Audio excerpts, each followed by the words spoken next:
So, the story of Sadako Sasaki is of a young girl. She was 2 years old when the bomb was dropped in her city of Hiroshima. She lived, but her grandmother did not. Her grandmother died in the bombing.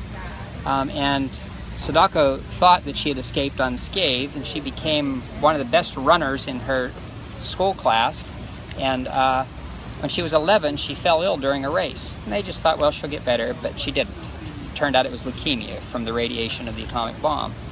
And so Sadako was put in the hospital, and she continued to get worse, and they told her of the legend of the Japanese crane. If you fold 1,000 cranes, the crane is a symbol of long life in Japan, if you fold 1,000 cranes, you'll be granted one wish. And so she began to fold cranes, to fold 1,000 cranes, and her wish was, as it says on here, I will write peace on your wings, and you will fly all over the world. She didn't manage to fold 1,000 cranes. She'd folded over 600 when she died. But her classmates, who were very sad when she died, took up her cause and began to fold cranes. They eventually raised thousands of dollars to build a monument in the Peace Park in Hiroshima, a giant monument of Sadako reaching up to the sky and releasing a origami crane.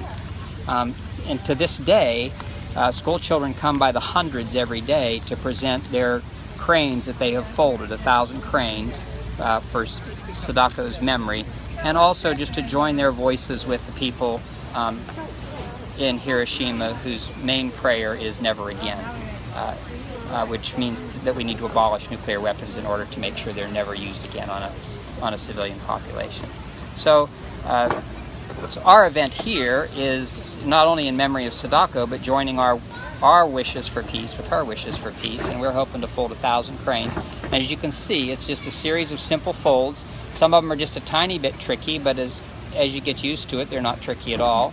I often say when people say, especially adults, I can't do that, I say, well, a lot of children all over the world are able to do it. So if you're willing to try, give yourself a little bit of patience, you can end up with a crane. When I reach this point, I have my choice of a head or a tail, and I pick the one that's the straightest, and I declare it the tail. And I pick the other one, I fold it down a little bit, and I have a head for my peace crane.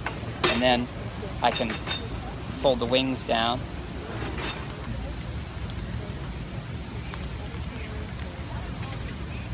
Voila.